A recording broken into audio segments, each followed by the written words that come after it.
देख रहे हैं द हिंदी टॉप और मैं हूं आपके साथ आदर्श मिश्रा। बिहार में शराबबंदी को लेकर एक बार फिर बड़ा सवाल खड़ा हो गया है।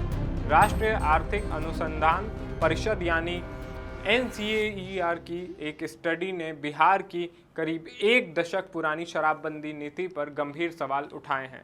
इस अध्ययन में कहा गया है कि बिहार सरकार को शराबबंदी खत्म करने पर विचार करना चाहिए, क्योंकि जिस बड़े सामाजिक उद्देश्य के लिए इसे लागू किया गया था वो पूरी तरीके से हासिल होता नजर नहीं आ रहा है।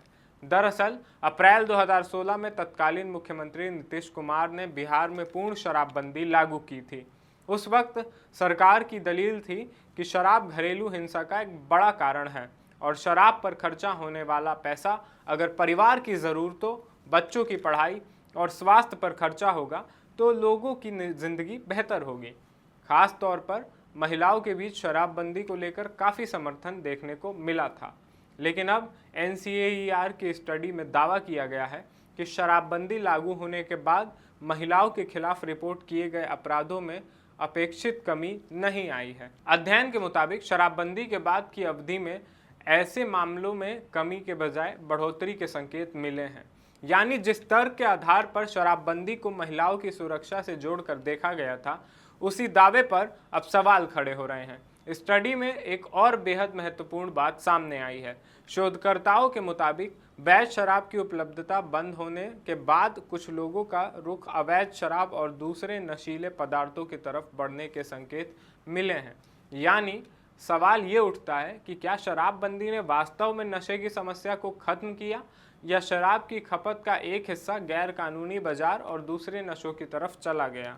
यही नहीं, शराबबंदी का असर बिहार की अर्थव्यवस्था और सरकारी खजाने पर भी पड़ा है। शराबबंदी से पहले शराब पर मिलने वाला उत्पाद शुल्क यानी एक्साइज ड्यूटी राज्य के राजस्व का करीब 14% हिस्सा था।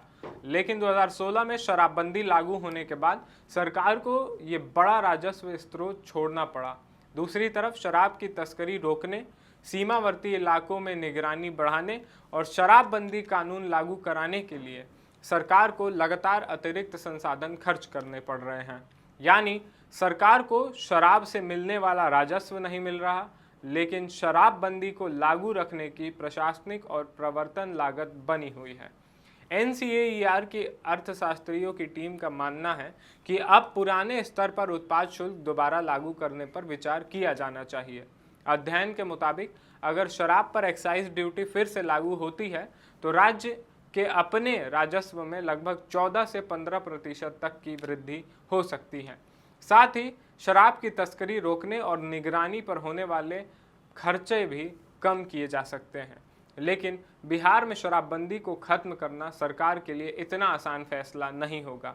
इसकी वजह सिर्फ आर्थिक नहीं बल्कि राजनीतिक और सामाजिक भी है। नीतीश कुमार लंबे समय से शराबबंदी को अपनी सरकार की प्रमुख उपलब्धियों में गिनाते रहे हैं। वहीं मौजूदा मुख्यमंत्री सम्राट चौधरी भी शराबबंदी को जारी रखने का आश्वासन दे चुके हैं। ऐसे में NCAER की स्टडी ने सरकार के सामने एक बड़ा सवाल खड़ा कर दिया है। क्या शराबबंदी को उसी तरीके से जारी रखा जाए या फिर करीब 10 साल बाद इसकी पूरी नीति की समीक्षा की जाए? क्योंकि एक तरफ सरकार के सामने महिलाओं की सुरक्षा, घरेलू हिंसा और नशे से होने वाले सामाजिक नुकसान को कम करने की चुनौती है, तो दूसरी तरफ राजस्व का नुकसान, अवैध शराब की तस्करी और दूसरे नशीले पदार्थों की बढ़ती खपत जैसी समस्याएं भी हैं। इस अध्ययन में सिर्फ शराबबंदी की बात नहीं की गई है, बल्कि बिहार के विकास के लिए 6 महत्वपूर्ण क्षेत्रों की पहचान भी की गई है। इनमें शिक्षा, स्वास्थ्य, शासन और कानून व्यवस्था, बाढ़ नियंत्रण, निजी क्षेत्र का विकास और महिला सशक्तिकरण शामिल हैं। शोधकर्ताओं का कहना है कि बिहार को विकास की रफ्तार तेज करने के लिए मजबूत राजस्व जुटाने और सरकारी खर्च को ज़्यादा प्रभावी बनाने की ज़रूरत है। बिहार की आबादी देश की कुल आबादी का 9% से ज़्यादा है और 2026 में इसकी आबादी करीब 13.2 करोड़ तक पहुँचने का अनुमान है। ऐसे में राज्य के विकास के लिए बड़े स्तर पर संसाधनों की ज़रूरत है।